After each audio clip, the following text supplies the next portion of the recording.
и приблизително преди 45 години. Един ден се прибрах от работа.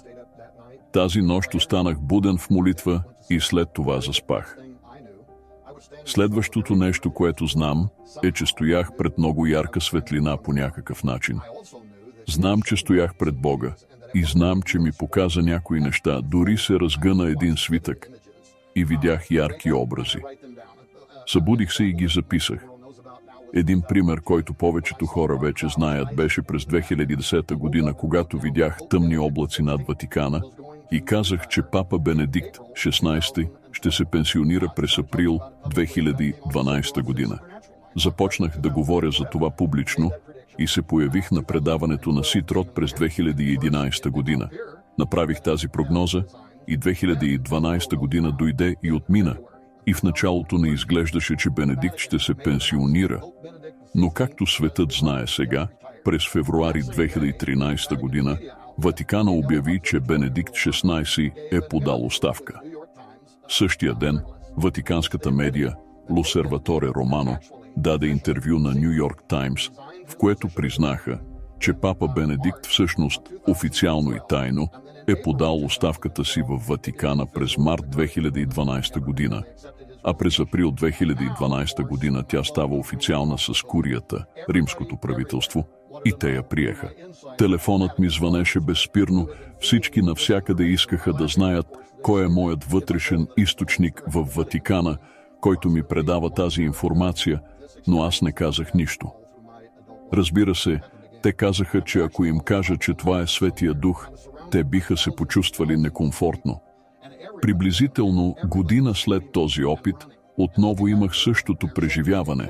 Бях на върха на планината, заобиколен от хиляди хора.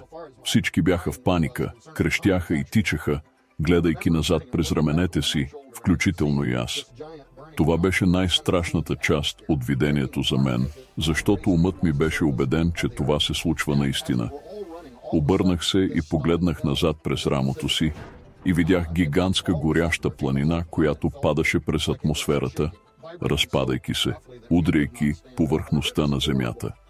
Всички тичахме, когато изведнъж този камък падна в Тихия океан. Цялата планета започна да се тресе толкова силно, че не можехме да стоим изправени. Чух ужасно пукане, сякаш мантията на земята се разпадаше. Обърнах се и видях гигантско цунами, огромна стена от вода, която идваше, и тогава знаех, че всички ще загинем. Тогава сякаш две големи ръце ме повдигнаха във въздуха и погледнах надолу към планетата. Беше ужасяващо да видя как водата залива всички тези отчаяни хора, които плачеха и се молеха. Наблюдавах нещо, което по-късно разбрах, че е науката, която записах, за да проверя. Водите на Тихия океан, където падна този огромен горящ камък, кипяха и аерозолите се издигаха в горните слоеве на атмосферата, създавайки поредица от урагани, които започнаха да се разпространяват по полукълбата на Земята. Втората голяма част от камъка, която се откъсна и навлезе в атмосферата, удари Земята, предизвиквайки вулкани. Всички тези материали се издигаха в горните слоеве на атмосферата, попадаха в джетстрима и се разпространяваха по цялата Земя, затъмнявайки Слънцето, Луната и звездите за няколко дни. Събудих се ужасен, почти паднах от леглото, грабнах лист хартия и започнах да записвам всички подробности от видението. Тогава чух глас в стаята, който каза само една дума – Апофис. Знам, че имаше древноегипетски бог на хаоса с името Апофис, който беше враг на живота, враг на Ра. Не знаех много повече за него. Знаех също, че НАСА откри астероид в обсерваторията Кит Пик през 2004 година и го нарекоха Апофис на името на този египетски бог на разрушението. Тогава те спекулираха, че има сериозна вероятност Апофис да удари Земята през 2029 година и го включиха в списъка си за наблюдение. По-късно намалиха вероятността за удар, но научих, че вероятно има прикритие и че шанса Апофис да удари Земята през 2029 година е много по-голям, отколкото признават. В книгата си разглеждам това подробно. Това е повече от теория на конспирацията. Интервюирал съм и разговарял с астрономи, хора с най-висока степен на секретност, като полковник Робърт Магинис от Пентагона, който е старши анализатор. Той ме свърза с експерти по въздействия, като Нейтан Мюрволт, който е в списъка на 100 най-значими учени в света. Мюрволт наскоро публикува рецензиран труд в австралийско списание, в което обвинява НАСА в абсолютно прикриване на заплахата от Апофис и други астероиди.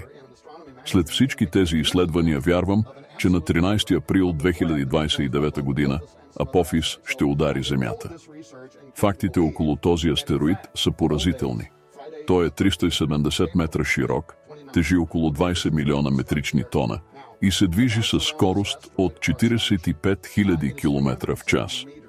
Ако, както предсказвам, удари Земята през 2029 година, ще бъде еквивалентно на 65 000 атомни бомби като тези, хвърлени на Нагасаки и Хирошима. Учените казват, че при минимум десетки милиони хора ще умрат, а възможно и милиарди. Ако този астероид удари Земята, вероятно ще падне на границата между Мексико и Калифорния. Силно населена област, така че може да разберете защо това видение беше толкова ужасяващо за мен. Въпреки това, когато Лука говори за знаците и астероидите, когато книгата Откровение говори за това какво ще се случи в глава 8, когато този могъщ камък, известен като горчива звезда, падне на планетата, всичко това предшества момент, в който вярващите трябва да вдигнат главите си, защото приближава тяхното изкупление. Това е послание за неизбежността на второто пришествие на Исус Христос. Ако вярвате в грабването, знаете, че не сте предопределени за гняв и вероятно няма да бъдете тук, когато това събитие се случи, но то идва и е възможност за всички вярващи да бъдат проповедници на Евангелието. Павел каза: „Не се срамувам от Евангелието на Христос, защото то е силата, динамиката на Бога, която може да преобрази от евреин в езичник“. Това е посланието, което се надявам да съдържа пророчеството в книгата ми, да запали страст, защото в това видение видях хора навсякъде по света на колене, молейки Бога да ги избави от тази заплаха. Има прецедент в Писанието, когато Бог отменя присъда, както направи с Ниневия, когато Йона проповядваше там, и както е описано в книгата на Йоил. „Ако се обърнете към мен с цялото си сърце и душа, казва Господ, тогава скакалците няма да дойдат. Ще ви изпратя благословение вместо проклятие“. Един от най-известните астрономи в света днес казва, че има много реален шанс Апофис да премине през това, което той нарича прозорец между Марс и Земята, да бъде изстрелян в космоса, само за да се върне точно 7 години по-късно.